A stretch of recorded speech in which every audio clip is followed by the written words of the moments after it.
Ya. ¿Eres anfitrión ahora? Sí, ya está grabando, de hecho. Ah, ¿desde antes? No, ahora lo acabo de poner a grabar. O lo pongo después. Ah, buenísimo. Ya, ya, ya. Están viendo una cosita de Zoom, ¿cierto? Que dice no responde. Sí. Ya. Bueno, se demoró como 5 minutos en que se abriera eso, imagínense. Ya. Em, Leyeron un poco de lo del Ghirardelli, que no era tan necesario en verdad, pero para saber qué tan orientados están.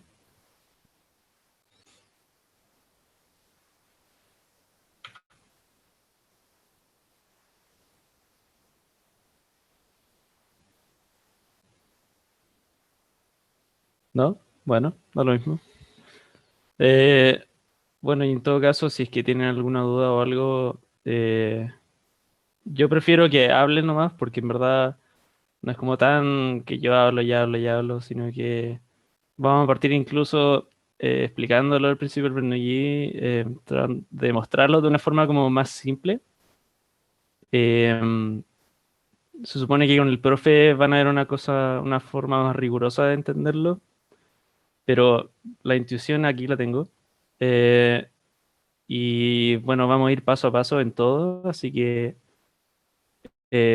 cualquier cosa me esté quedando pegado y todo eso, díganlo nomás. ¿Les parece? Vale. Ya. Y bueno, además, creo que sí puedo tener el chat abierto, pero sería más entrete que, bueno, conversemos más por voz, si pueden. Dale, vamos a empezar. Bueno, no sé si se acuerdan, el principio de Prendellí, alguna vez lo vieron en el colegio, no sé. Es una ecuación que más o menos de la forma más simple posible puede como describir un flujo, un fluido. En general, uno tiene, en un campo de flujo, ¿cierto? Tiene, por ejemplo, estos son líneas de corriente, ¿cierto? Que ustedes vieron que son las líneas que siguen la velocidad que están teniendo las partículas. O sea, por ejemplo, la partícula que está aquí está yendo efectivamente hacia la dirección de la línea de corriente, pero no siempre quiere decir que las partículas en sí sigan este camino.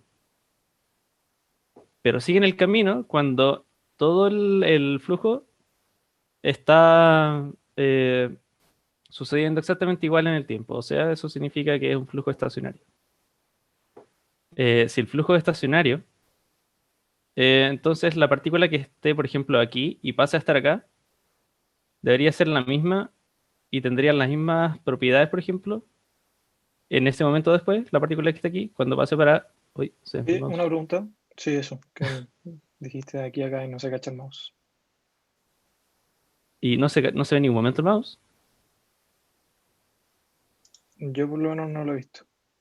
Ah, rayos. Bueno, No, no igual no se ve. necesitamos tanto. Ya, todo mal acá, ¿no?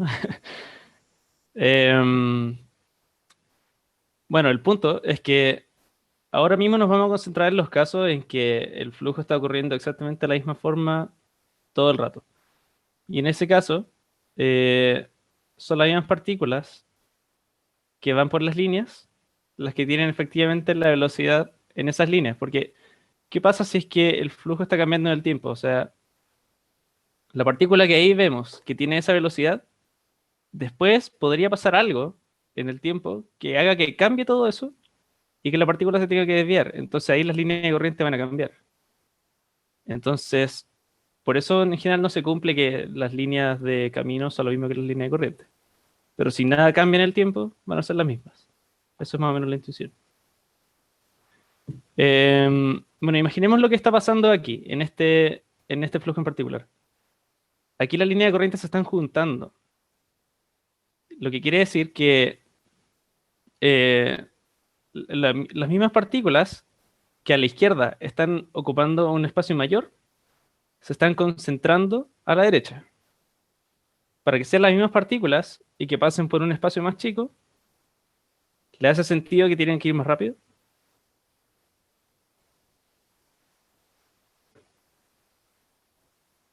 Sí. A mí por lo Claro, menos sí. entonces lo que está ocurriendo en esas líneas es que hay una aceleración. O sea, las partículas están aumentando la velocidad mientras están yendo hacia la derecha. Y aparte, están girando, ¿cierto?, en la dirección antihoraria. Y tanto como la aceleración de que la velocidad tenga que aumentar mientras van recorriendo la línea, hay otra aceleración como centrípeta que hace que tengan que doblar, ¿cierto? Entonces la fuerza neta de esa partícula tiene una componente que está a lo largo de esa línea de corriente y otra que está perpendicular. Em, Vamos a ver la partícula en detalle. Y aquí vemos que hay dos fuerzas que están actuando sobre la partícula. Una es la presión, que está con la flecha roja, que está actuando sobre todos lados. Estamos haciendo la simplificación de que la partícula es infinitesimal y rectangular, más fácil. Y aparte está la gravedad, ¿cierto? Entonces, respecto a la gravedad, a lo largo de la línea de corriente, la componente que importa es eso, ¿cierto? Con el coseno de ese ángulo, y ese ángulo más o menos te dice la inclinación respecto a la horizontal. Bueno, en realidad ese ángulo es respecto a la vertical. Pero está diciendo qué tan subiendo está la partícula en ese momento. Imagínense que así es horizontal y efectivamente hacia arriba es vertical, con la gravedad siempre hacia abajo. Bueno, nos quedamos con esa componente y aparte nos quedamos solamente con la parte de la presión que influye a lo largo de la línea de corriente. Y aquí, por ejemplo, en este caso que teníamos antes, la presión detrás de la partícula tiene que ser mayor a la de adelante para que la empuje hacia adelante, ¿cierto? Y imaginemos que eh, la partícula tiene un tamaño hacia adelante ds, o sea, una cantidad infinitesimal. O sea que podemos decir que la fuerza neta sobre la partícula, la dirección de la línea de corriente, que eso es ese gorrito, es con el vector unitario que va en la línea de corriente, y esto es por unidad de volumen, por eso está dividido en de V rara, a ver, es la diferencia de presión que hay que haber entre la cara de atrás y adelante por el área, que suponiendo que como es rectangular es la misma atrás y adelante, dividido en el volumen obviamente, menos la masa infinitesimal por gravedad, por la componente que está a lo largo de la línea corriente, ¿cierto? El coseno, por unidad de volumen. Entonces, ¿le hace sentido eso? Estamos sumando las dos fuerzas que están contribuyendo a la aceleración de la partícula en la dirección de la línea de corriente. Disculpa, lo primero era la diferencia de presión, ¿por qué?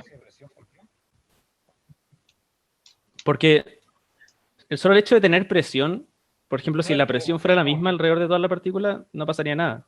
Estaría empujándola hacia todos lados igual. Entonces, el hecho de que la fuerza detrás, dada la presión, sea más grande que la de adelante, está impulsando la partícula. Lo que preguntaba es por qué digo multiplicado, ¿por qué? ¿Qué lo están multiplicando? A es presión por área, en el fondo, es fuerza. Ah, ya. La diferencia de presión por el área infinitesimal, el dA, y abajo está dividiendo el volumen porque estamos viendo la fuerza por unidad de volumen, que es dividir el fondo la ecuación de la fuerza por el volumen de la partícula. Ya. Bueno, y si el volumen es dV, pero el largo es ds, entonces dA partido por dV, bueno, es 1 partido por ds, ¿cierto? Entonces esto se vuelve más o menos cuánto varía la presión a lo largo de cuánto mide la partícula. ¿Verdad? Es como el área dividido por el volumen es 1 por la longitud. 1 dividido la longitud, sorry. Y bueno, respecto a la gravedad, el coseno del ángulo, si vemos que el ángulo efectivamente cuánto está inclinado respecto a la vertical de la partícula, eh, vamos a ver que el coseno del ángulo es dz partido por ds. Y dz es simplemente una diferencial de altura. Entonces podemos reemplazarlo así y nos queda que la fuerza, la suma de las fuerzas por unidad de volumen, tiene esta forma. Y si se fijan, las dos están divididas por ds, que es más o menos el incremento en longitud que está teniendo la partícula a lo largo de la línea de corriente.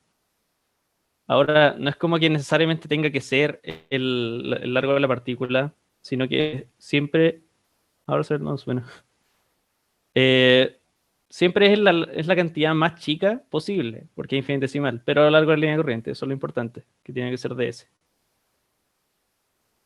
Bueno, y estas fuerzas, tenemos la suma de las fuerzas, sabemos que va a causar una aceleración, ¿cierto? Ahí vemos que la partícula se desplazó porque se estaba moviendo para allá, pero si la partícula aceleró, significa que después va a tener una velocidad mayor, y esa velocidad va a aumentar en una cantidad de v. Entonces, la aceleración que haya tenido esa partícula en ese trayecto, podemos decir que es velocidad dividida en tiempo, ¿cierto? Ahí, y bueno, la densidad es porque es masa de un volumen, ¿verdad? Masa por aceleración. Entonces, ahí podemos decir que al recorrer ese trayecto, la partícula aumentó en velocidad dv en un tiempo dt que se demoró en pasar de la posición de la izquierda a la de la derecha. Pero si todo está ocurriendo de forma estacionaria, significa que siempre todas las partículas que estén en el lugar de la partícula de la izquierda, cuando pasen a estar en el lugar de la derecha, van a aumentar esa velocidad en la misma cantidad. ¿Sí? Entonces, si lo piensan, podemos decir que, como abstraernos de la partícula en particular que estamos viendo, podemos decir que todas las partículas, cuando pasan de la posición de la izquierda a la de la derecha, aumentan esa velocidad.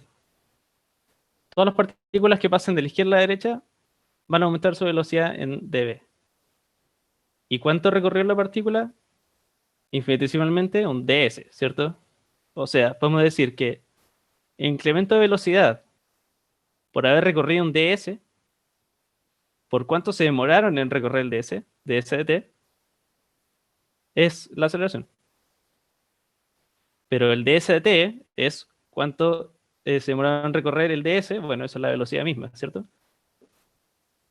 Entonces ahí tenemos la velocidad por el incremento de velocidad que tuvieron por haber recorrido esa distancia ds. Entonces ahí tenemos cuánto es la masa por aceleración, es velocidad por el incremento de velocidad. Entonces ahora hacemos suma de fuerza igual masa por aceleración, ¿verdad? Que es igualar lo de arriba a lo de abajo. Y nos queda esa ecuación, poniendo todos los términos al mismo lado, ¿cierto?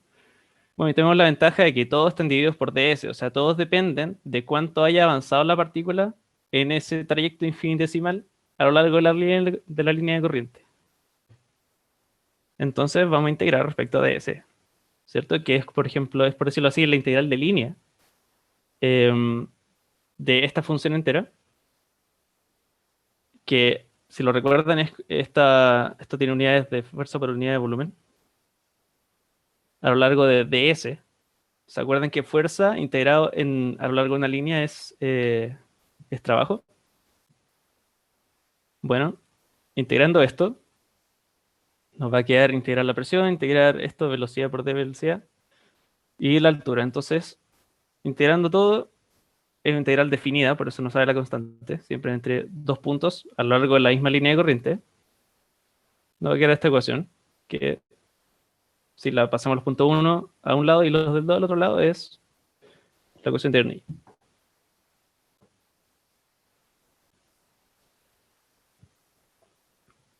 ¿Se cachó más o menos hasta acá? ¿Voy a explicar el último paso de nuevo? El último paso. Integramos todo esto entre 1 y 2, que son dos puntos que están en la misma línea de corriente. ¿Por qué están en la misma línea de corriente? Porque estamos integrando a lo largo de la línea de corriente, o sea, es la integral respecto a ds. Y ds siempre apunta en la línea de corriente, ¿verdad? Entonces integramos presión entre 1 y 2, P2 menos P1. B de B integrado es B cuadrado medio. Y de Z también lo integramos y es Z, diferencias de Z. ¿Se cacha? Sí. Dale. Y algo importante respecto a esta ecuación es que, como les dije, estamos integrando una fuerza a lo largo de una línea. Entonces, la ecuación de Bernoulli tiene unidades de trabajo, o podemos decir energía. Entonces, básicamente la ecuación de Bernoulli es una versión simplificada de la ley de conservación de energía.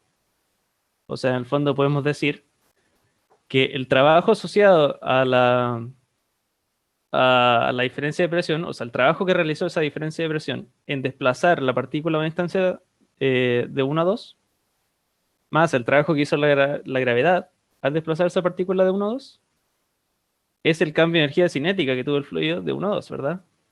Y ahí está la energía cinética en 1 a la izquierda y en 2 a la derecha. Y bueno, en general, a esta ecuación, ocupándola así nomás, se pueden reconocer tres términos, ¿cierto? El término de la presión, que es el trabajo que hizo la presión, que se le dice presión estática nomás, porque es la presión que bueno, es la presión misma del fluido, que se comporta igual si se estuviera moviendo o no el fluido, ¿cierto? Es como qué tan apretadas están las partículas. No depende de cómo se esté moviendo. Al término de la energía cinética, muchas veces se le dice presión dinámica, porque básicamente si una partícula tiene esa cantidad de energía cinética y choca, va a ser una presión sobre esa superficie que es igual a esto, al, al cambio de energía cinética, ¿cierto? Porque se va a quitar toda su energía cinética y la va a entregar a esa pared. Por eso se le dice presión dinámica, pero es energía cinética en el fondo. Y la tercera se le dice presión hidrostática porque es simplemente cómo cambia la presión con la altura, o sea, es lo que ustedes ya han visto. Entonces recapitulemos que esta ecuación solo se puede usar cuando el fluido no es viscoso, ¿cierto? Porque dijimos que las únicas fuerzas sobre el fluido eran la presión y gravedad, no fuerzas viscosas como fricción y todo eso. Así que no puede ser viscoso. Segundo, tiene que ser incompresible. ¿Por qué? Porque si se fijan aquí estamos integrando la densidad, pero la sacamos de la integral. Entonces significa que estábamos asumiendo que la densidad era constante. Entonces tiene que cumplirse que la densidad sea constante. Estacionario. ¿Por qué? Porque dijimos que la aceleración que tuvo el fluido solo se debía prácticamente a que se había movido. No es que la aceleración en ese punto haya cambiado por causas externas en el tiempo. Por ejemplo, porque estemos, a ver, si uno enciende una máquina, por ejemplo, una bomba, que cada vez empieza a impulsar el fluido más fuerte, ¿cierto? Porque parte desde cero. Entonces ahí la fuerza que le está haciendo a las partículas es cada vez más grande. Obviamente eso no es estacionario. Pero una vez que la máquina está haciendo lo mismo todo el rato, es estacionario. Y entonces podemos decir que simplemente las partículas al pasar de un lado de la bomba al otro lado de la bomba aceleraron porque estaba la bomba, no como por acción del tiempo en sí. Entonces por eso tiene que ser estacionario el flujo también. Y tiene que ser entre dos puntos en la misma línea de corriente. Porque integramos respecto a la línea de corriente. Ahora hay casos en que esta ecuación se puede usar en puntos que no están en la misma línea de corriente. Pero eso son un tema más complicado que lo van a ver después en el curso. Pero en general basta con que dos puntos estén en la misma línea de corriente. Y vamos a ver un caso primero, que es el del principio de Torricelli. Los que ya abrieron el laboratorio se van a dar cuenta que es esto mismo. Y vamos a ver cómo podemos estimar la velocidad que está saliendo de la botella cuando tenemos un hoyo en la botella y la botella está con agua hasta más arriba del hoyo, ¿cierto? Entonces, la presión que está ejerciendo toda esa columna de agua hace que en el hoyo la presión sea más grande, entonces está empujando el fluido para afuera y va a salir un chorro. Vamos a ver que aquí usar el principio de Bernoulli no es como obvio que tenemos una línea de corriente que podemos usarla. Tampoco es obvio que podemos asumir que el flujo es estacionario. Y hay veces en que podemos decir que se comporta lo suficientemente parecido a un flujo estacionario como para que esto funcione. Y vamos a ver por qué.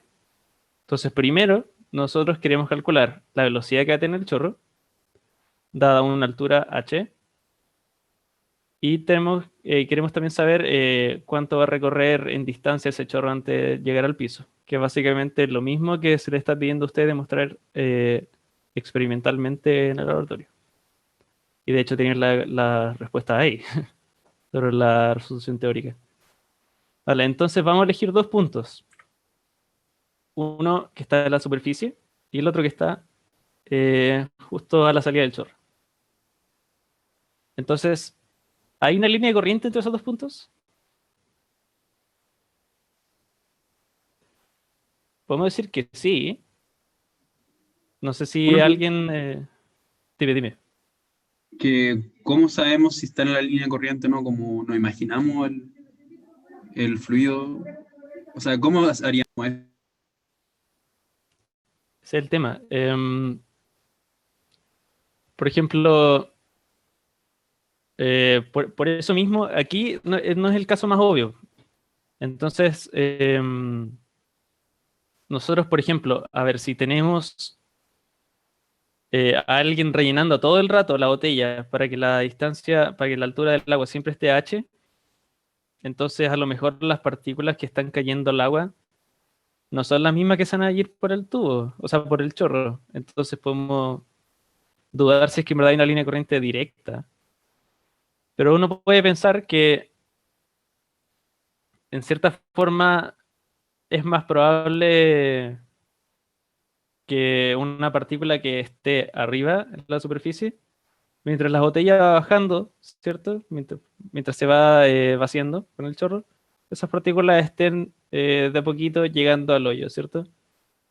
Entonces no es una línea de corriente como muy evidente, pero podemos decir que sí, van a haber partículas que estén llegando de arriba a abajo. ¿Y de qué nos sirve? Porque eso es una línea de camino, no una línea de corriente exactamente. Bueno, también podemos decir que más o menos el fluido se está moviendo de 1 a 2, pero no es algo evidente, ¿cierto? Pero podemos decir que si es que la altura del agua está disminuyendo demasiado poco, o sea, muy lento,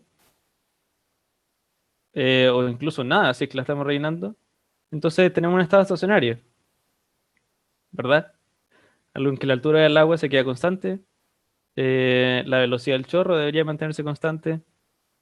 Entonces, en ese caso, basta reconocer que sí, van a haber partículas que van a ir de 1 a 2. Entonces, eso hace más o menos válido el principio de Bernoulli, ¿cierto? Ahora, esto, por no ser una línea de corriente tan evidente, hace que el principio de Bernoulli tenga un poquito de error. Pero basta, porque de partida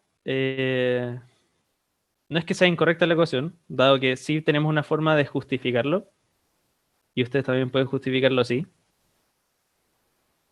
Y aparte es una de las pocas herramientas que tenemos.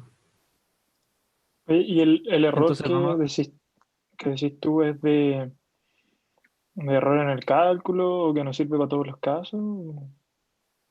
¿O qué, cuál es el tipo de error este que se que produce? probablemente,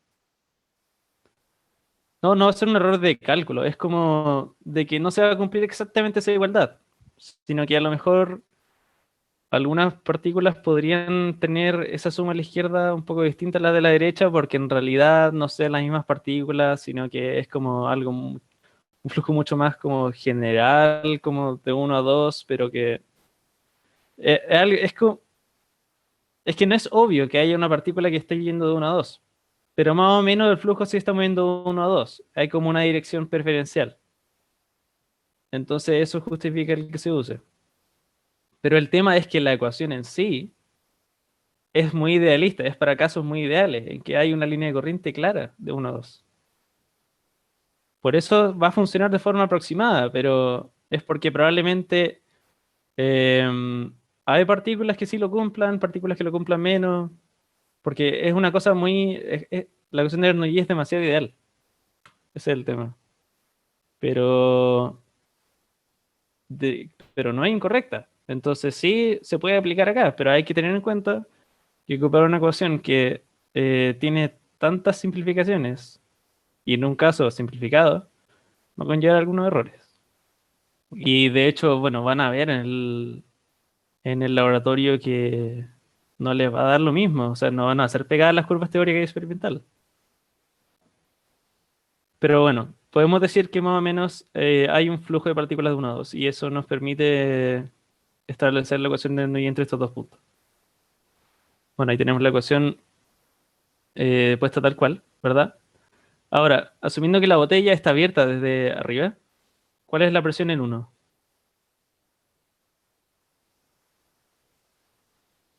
La atmosférica.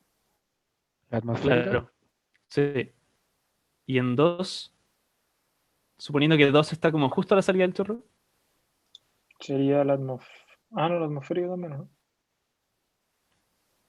¿sí? Sería atmosférica. Por ejemplo, viendo justo afuera del chorro, obviamente la presión estática con la que tiene que estar el fluido tiene que ser la misma que la del entorno. Sí, ¿Por qué tiene que ser así?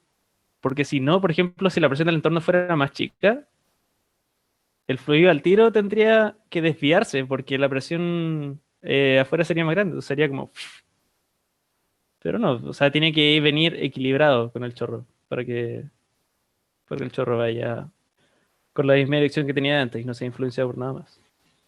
O sea, es un hecho que se puede observar, que la presión del chorro es la presión atmosférica. ¿Alguien iba a preguntar algo? yo iba a preguntar. Una pregunta. Dale tu pregunta. Vale. Que si ahí estuviera cerrado en el punto 2, la presión sería la presión atmosférica más la presión que produce como la altura que tiene arriba, ¿no? La altura de fluido que tiene arriba. Sí. Sería solo Vale, el caso entonces, hidrostático, sí. Eh, Bueno, de hecho, si suponemos que si ponemos otro punto que está justo debajo del punto 1, pero a la altura del punto 2, y que decimos, por ejemplo, que en ese punto la velocidad todavía no es la del chorro, o sea que en ese punto como que las partículas no están yendo tan rápido hacia el chorro, entonces más o menos la diferencia de presión entre 1 y 2 sí sería la hidrostática. El tema que hace que la presión en 2 no sea la hidrostática es porque se convirtió parte de la presión hidrostática en la energía cinética. O sea, tuvo que, para que se conserve esta cantidad de 1 a 2, tuvo que haber pasado una donación, por ejemplo, de la presión estática a la energía cinética. O sea, la presión hizo ese trabajo de tener más presión atrás que adelante. Ah, bueno. Tener más presión atrás que adelante y hizo un trabajo que aceleró a la partícula para que después adquiera la velocidad del chorro. Pero eso significa que la presión en el chorro tiene que haber sido menor para que, para que esa partícula haya acelerado, ¿cierto?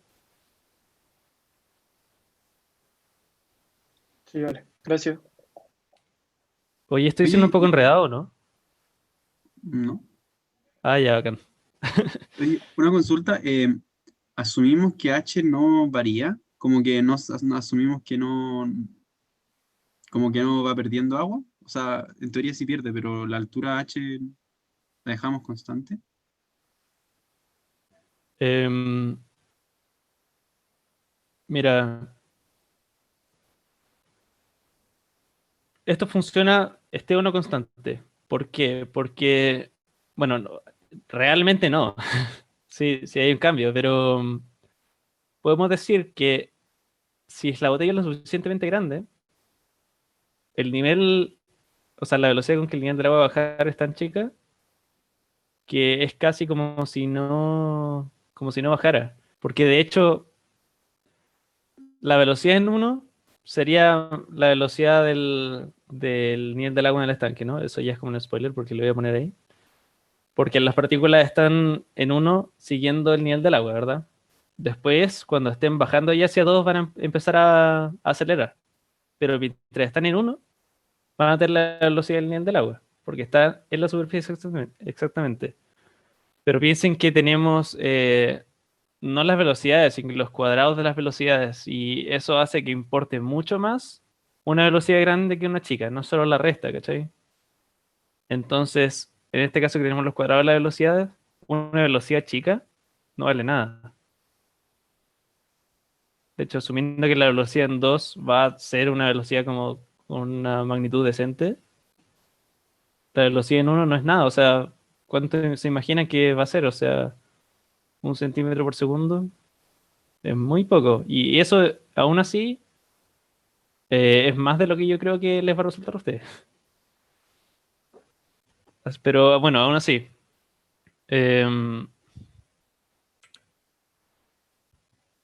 Vamos a reemplazar. Entonces, la presión en 1 y en 2 será la atmosférica, ¿cierto? La presión estática.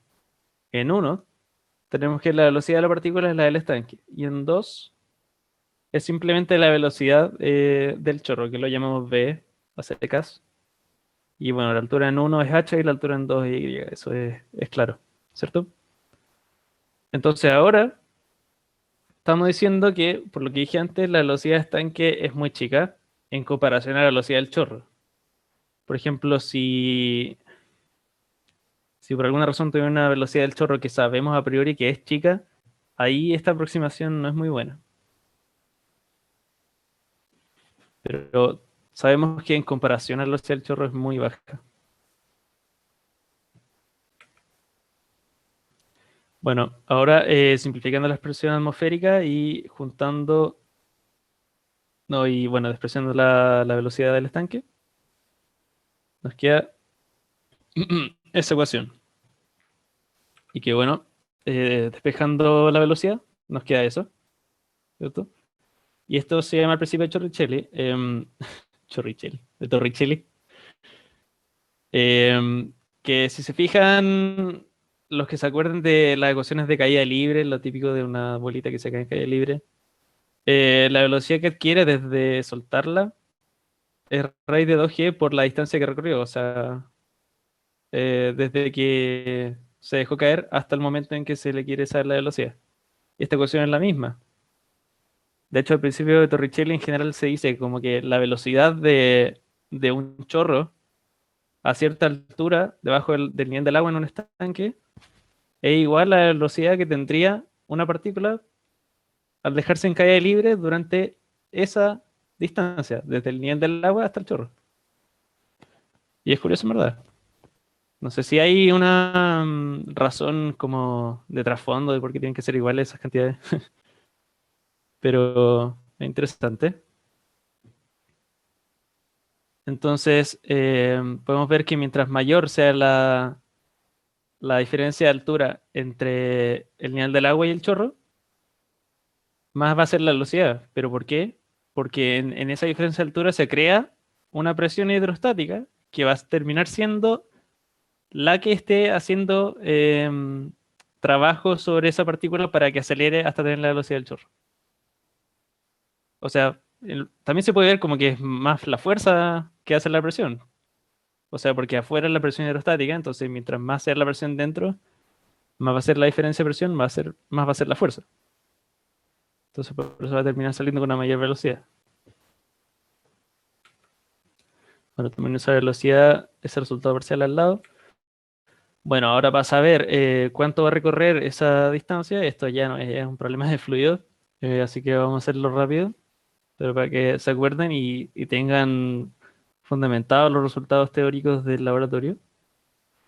Bueno, cuando tenemos un chorro, consideremos cada partícula del chorro nomás, suponiendo que no hay mucho choque entre ellas, o sea, a ver, el choque que va a haber entre ellas es más o menos el choque que va a haber con el aire. Eso es en el fondo el hecho de que la presión de ese chorro sea la presión atmosférica, ¿verdad? O sea, las partículas van a ir como tranquis mientras salen del chorro. Entonces podemos considerar que son partículas nomás, libres. Entonces, despreciando el roce con el aire, obviamente, no hay nada que esté acelerando o frenando el chorro horizontalmente. Entonces la velocidad horizontal siempre va a ser la velocidad del chorro inicial. Entonces ahí podemos despejar el tiempo en función de cuánta distancia recorrió horizontalmente. Ahora la aceleración en Y es la gravedad hacia abajo, ¿verdad? Integrando, integrando de nuevo. Con velocidad en Y inicial igual 0, obviamente, porque el chorro estamos diciendo que es horizontal. No sé si lo aclaré antes, pero estaba en el enunciado.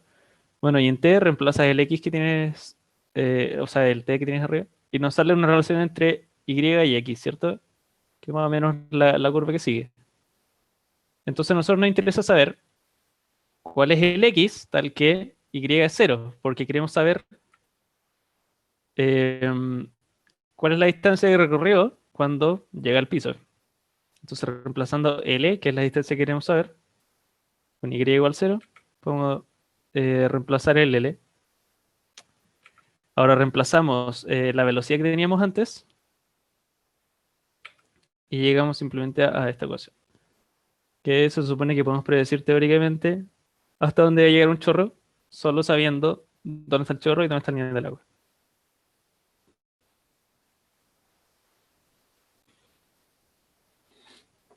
¿Quedó claro? ¿Tiene alguna duda? Quizás fue muy rápido. Sí, Todo sí, claro. ¿puedes explicarlo, no? Lo último. ¿Esta parte o Sí, más de antes? la última parte del IL. Ya, bueno. Ay, chuta, apreté mucho. Bueno, aquí llegamos a la ecuación típica de como y es y0 más b sub 0t más un medio gt cuadrado, ¿cierto? Pero la velocidad en y inicial es 0. Entonces ahí nos queda... Ah, bueno, y la altura inicial es y grande. En ct reemplazamos el t que teníamos arriba de la ecuación de x. Nos queda x cuadrado partido por b cuadrado, reemplazando al t cuadrado. Aquí mismo tenemos una ecuación que es y en función de x, ¿cierto? Porque y grande y b son constantes. Una vez que ya tienes el chorro determinado, porque lo teníamos desde antes. Entonces esta ecuación entre y x es prácticamente esa parábola. De hecho, x cuadrado, y es la parábola en sí, lo que estamos viendo, la forma del chorro. Entonces queremos saber simplemente que cuando y sea 0, o sea que cuando el chorro haya llegado al piso, ¿qué distancia recorrió? ¿Cuál va a ser el x que haya recorrido? Entonces, asumiendo que ese x, cuando el chorro llegó al piso, es L, que es como lo tenemos en la figura, entonces cuando x es L, y es 0. Reemplazamos L ahí. Entonces de ahí podemos simplemente despejar el L. Y nos queda así, en función de la velocidad. Entonces ahí reemplazamos la velocidad que teníamos de antes, lo que está ahí abajito. Y simplificando la G, sacando el 2 por 2 afuera. Y nos queda eso. Entonces tenemos una ecuación para la velocidad del chorro y la distancia que recorre el chorro. Que son cosas que ustedes tienen que medir en el laboratorio.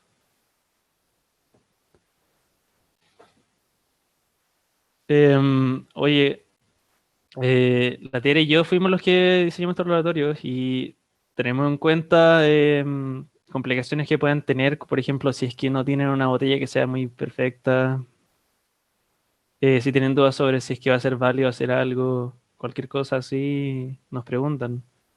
Por mail nos acomoda harto, pero si tienen una duda más larga o algo así, bueno, también podríamos agendar una reunión más cara a cara si es que lo requiere.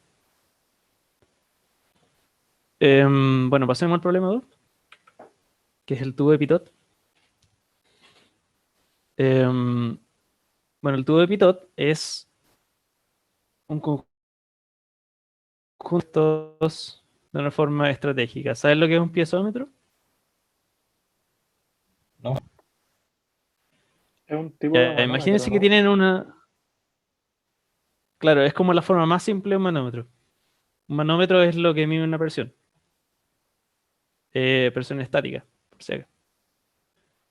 Si ustedes tienen una tubería y ustedes como que enchufan un tubo perpendicular a la dirección del flujo, si la tubería está yendo para allá, o sea, el flujo, claro, enchufan un tubo aquí. ¿Qué creen que va a pasar con lo que esté dentro del tubo? O sea, sabemos que acá tenemos una cierta cantidad de presión, ¿cierto? Dentro del flujo. Y el tubo está abierto, entonces arriba tenemos presión atmosférica. ¿Qué creen que va a pasar en el tubo cuando enchufemos ese tubito? ¿Se lo imaginan?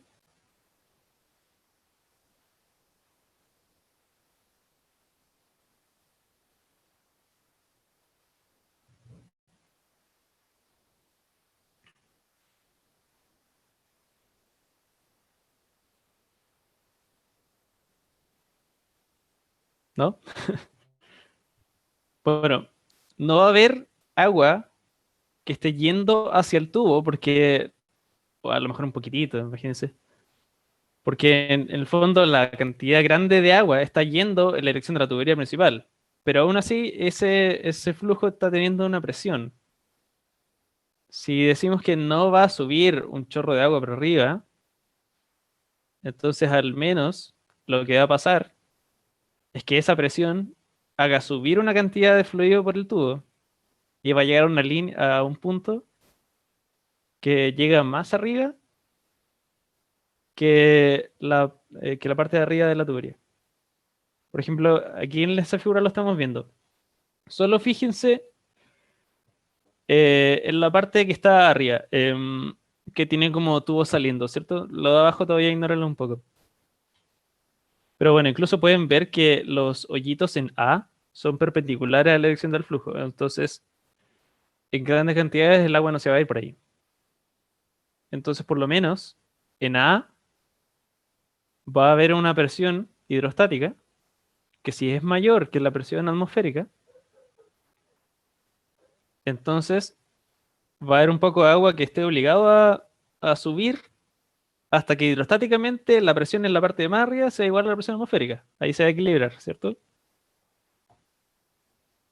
O sea, en los tubitos que estamos viendo en la figura arriba, esos bordes donde termina el agua y empieza el aire, hay presión atmosférica, tanto en el agua como en el aire, porque ahí la presión tiene que estar equilibrada.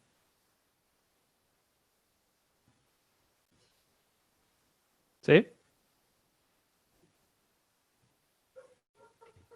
Eso último dijiste de que al llegar a los hoyitos como que estaba obligado a subir, eso no lo entendí. Em, es que no sé si esta imagen es la más clara, porque esta imagen es del tubo de Pitot, no un piezómetro X. Ah, Pero imagínate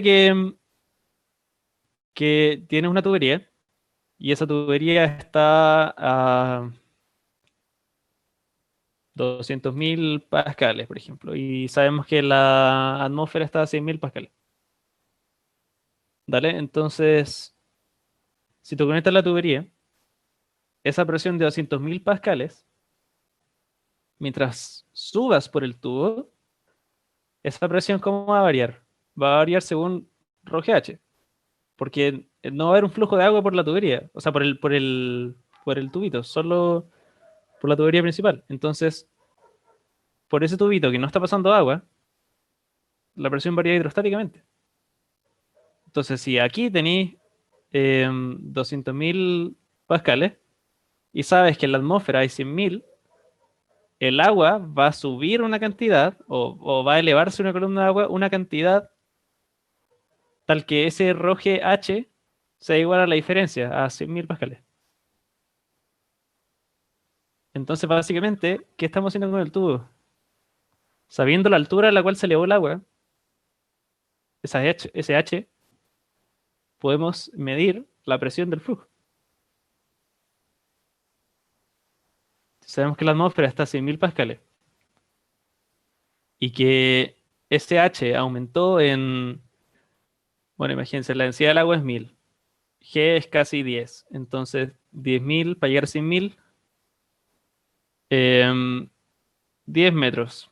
tiene que haber subido 10 metros de columna de agua. Si vemos que la presión en la atmosférica es de 100.000 pascales y vemos que se hizo una columna de agua de 10 metros, entonces podemos deducir que abajo de la columna hay una presión de 200.000 pascales, ¿cierto? Porque 100.000 más ρ 1000 por G 10 por H 10. Sí, sería mi Ya. cálculo. Entonces, eso en el fondo te mide hidrostáticamente cuál es la presión abajo. Entonces, un piezómetro es simplemente eso, es una columnita de agua, que tú midiendo cuánta es la altura de esa columna respecto a la tubería y a dónde llega esa columna, puedes deducir cuál es la presión abajo. Que esa es la presión estática del flujo dentro de la tubería. ¿Se cachó? ¿Se lo Sí. pueden imaginar? Ya, bueno. Entonces, si se fijan, en la figura,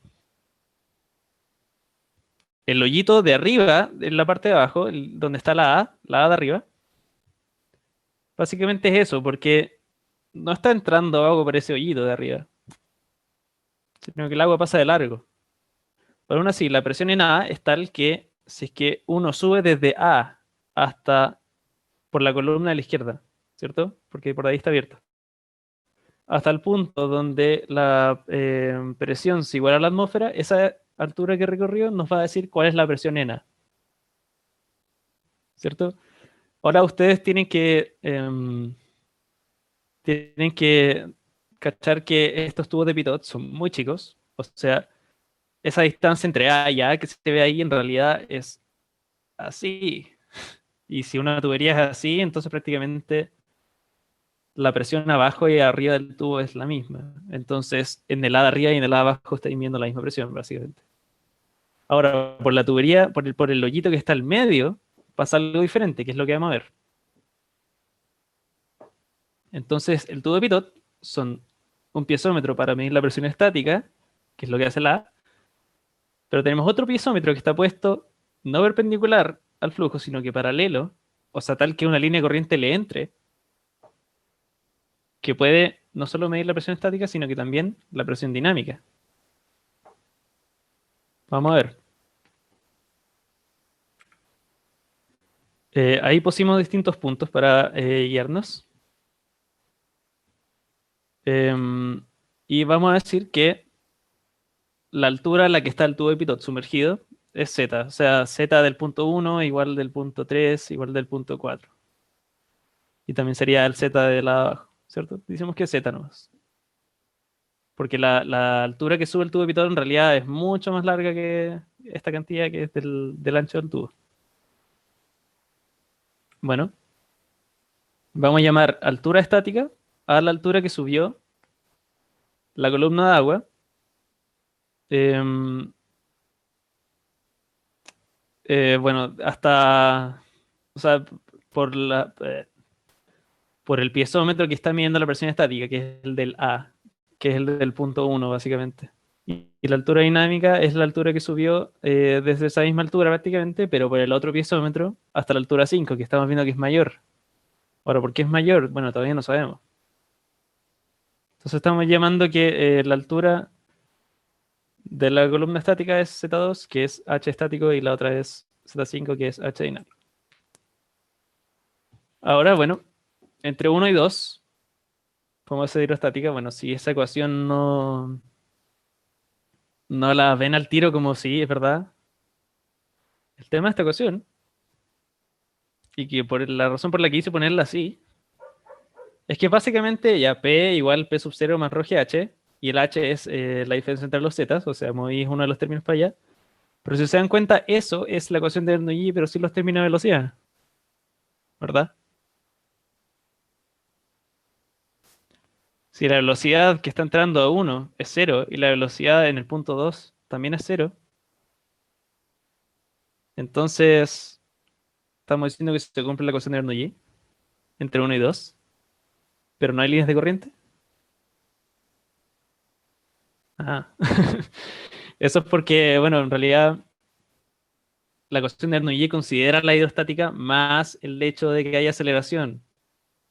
Entonces uno puede decir que básicamente entre 1 y 2 hay una línea de corriente con velocidad cero en toda la línea.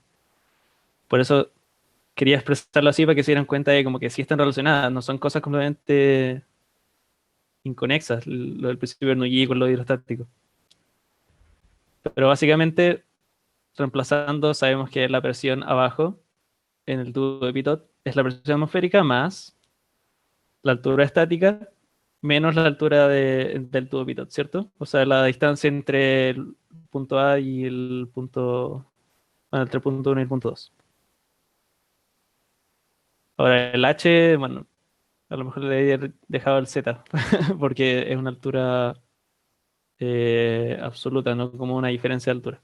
Pero bueno, ahí tenemos simplemente una forma de saber cuánto es la presión del flujo, midiendo la distancia que hay entre el tubo abajo y hasta dónde llegó la columna de agua por el tubo estático, ¿cierto? Y la presión atmosférica. O sea, como sabíamos, como dijimos antes, si la presión atmosférica son 100.000 pascales, o sea, el PATM son 100.000, y vemos que entre el tubo de Pitot y la columna de agua estática hay 10 metros, entonces esos 10 metros por G, por Rho, más la presión atmosférica nos va a dar los 200.000 pascales que habíamos hablado en la parte de abajo, donde está el tubo de Pitot. Entonces, eso es básicamente un piezómetro. Lo que están viendo un piezómetro. ¿Está bien hasta acá?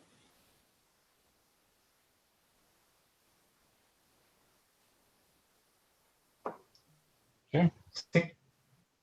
Ya. Bueno, viendo la hora, el problema 3 lo voy a grabar, porque bueno, todavía falta que tratemos este problema 2. Y aparte que el problema 3 es más largo, y es como aplicación más dura, por decirlo así, del principio de Bernoulli. Así que no se preocupen, vamos a terminar este problema y esta vez lo dejamos. Ahora, vamos a aplicar el principio de Bernoulli primero entre 3 y 4, para ver una cosa. Aquí está simplemente, pues está sin simplificar términos. La presión en 3 es la misma presión P, que es la presión que está en el tubo Pitot, ¿cierto? Porque dijimos que la diferencia que hay entre el punto 1 y el 3 en altura no es nada en comparación a la columna de agua que se genera. Entonces la P3 es P nomás, la presión. P4, no sabemos. No sabemos por ahora. La velocidad en 3. ¿Cuál es la velocidad en 3?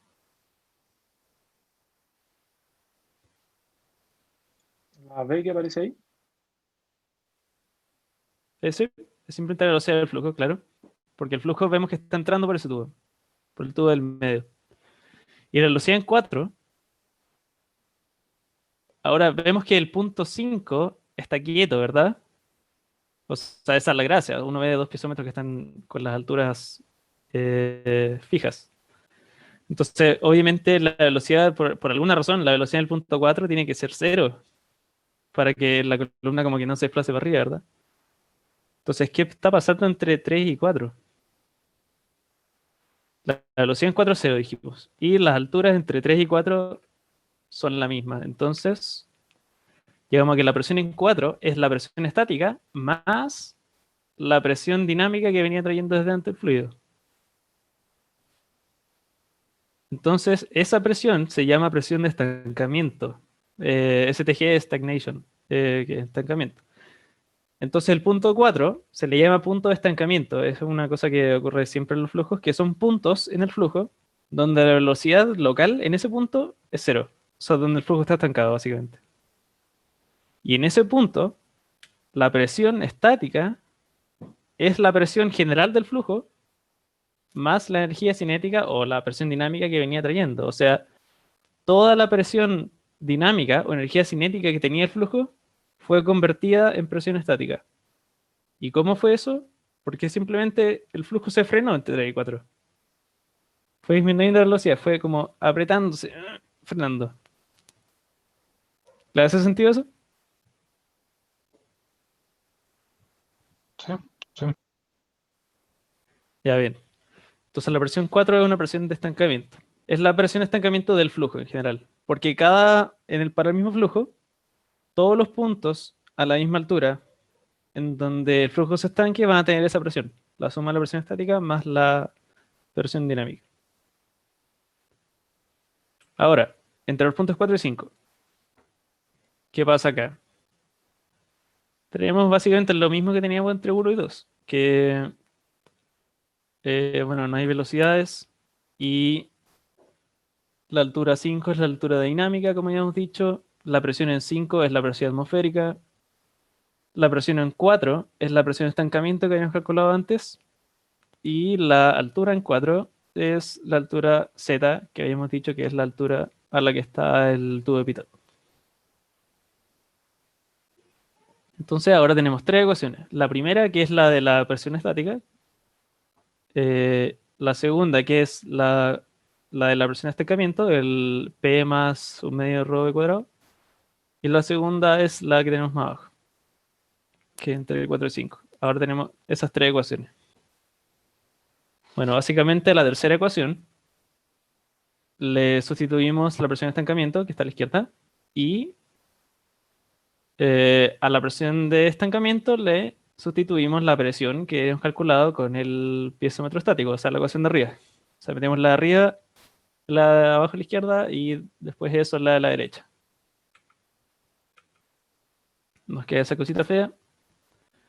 ¿Y qué hacemos? Presión atmosférica a los dos lados, se cancelan. Hay un menos rho GZ en una parte y al mismo lado, a la derecha, está más rho GZ. O sea, se va, ¿verdad? O sea, básicamente estamos midiendo que la presión del flujo en el punto donde está el tubo de Pitot no depende como exactamente no depende como explícitamente de la altura a la que esté. O sea, no necesitamos saber qué tanto sumergimos el tubo para saber cuál es la presión ahí. Nosotros estamos midiendo la presión en un lugar, que elegimos dónde poner el tubo, pero solo necesitamos información sobre las columnas de agua. No necesitamos saber explícitamente dónde pusimos el tubo abajo. Se van a ir sus zetas. Y el roje H estático lo movemos por el otro lado. Entonces, ¿qué nos queda? Que la presión dinámica es simplemente el roje por la diferencia entre las columnas de agua, que era el delta H. Entonces, si despejamos la velocidad, nos queda raíz de 2G delta H. O raíz de 2G por la diferencia de cota entre los dos piezómetros. Entonces, la gracia del tubo de Pitot es que no solo podemos medir cuál es la presión del flujo, sino que también cuál es la velocidad del flujo, solo con dos piezómetros puestos, uno perpendicular y el otro paralelo. ¿Quedó claro? Sí, la presión dinámica es un medio P en el rho cuadrado. Sí. Ah, ya. Que es la que venía trayendo el flujo de antes de entrar al tubo de Pitot.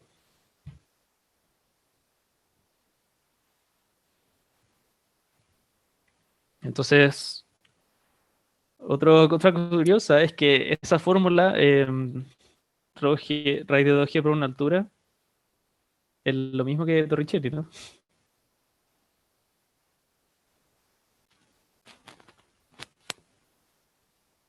Básicamente, en fórmula. Bueno, ahí sí tiene una cierta relación, porque es como si uno piensa que tenéis un flujo con una velocidad v que está entrando y después sale a un punto donde la velocidad es cero. Es el camino inverso a lo que teníamos en el problema anterior, donde tenía un punto en velocidad cero y va de vuelta a un punto donde tiene velocidad v. Es algo... Y bueno, ¿y por qué delta H entre dinámico y estático? Porque básicamente el estático es lo que le da la presión por haber bajado para que se convierta en velocidad. Pero bueno, eso es una cosa curiosa. O sea, en el fondo es como relación entre estos dos problemas. Pero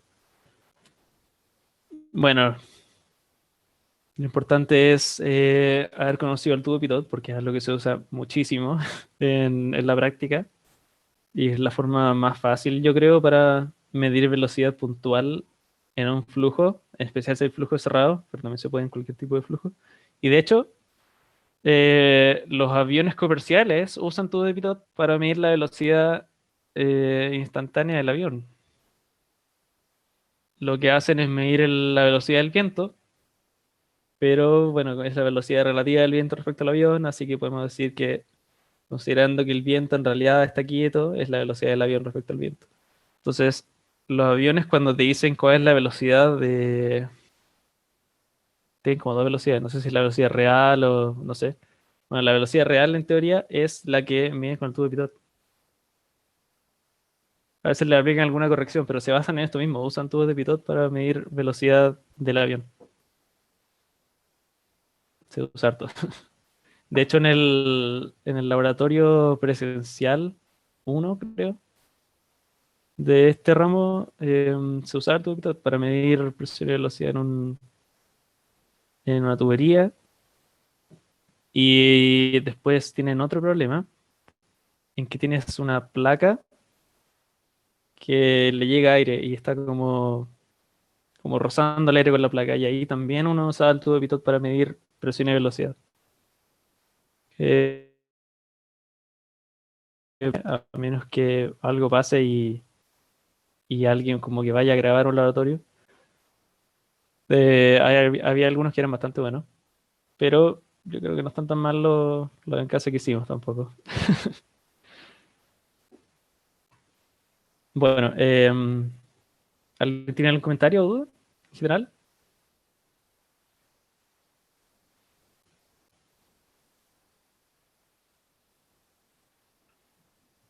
No, ninguno. Agradecerte nomás por el auxilio. ¿Les gustó? Gracias. Sí, estaba bueno. Ya, qué bueno. ¿Podríais subir la presentación?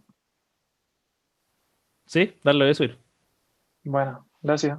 Que también iba a subir la pauta igual. Pero quizás sí, la presentación es bien clara explicando quizás. Que no tiene texto, casi. Pero sí, obvio. Em, bueno, para no dejarlos tanto rato y que disfruten la semana que tenemos ahora, que se viene como anillo al dedo. Terminamos acá, pues. ¿Les parece? Ya, vamos a parar la grabación. Te la mando por Ya. correo.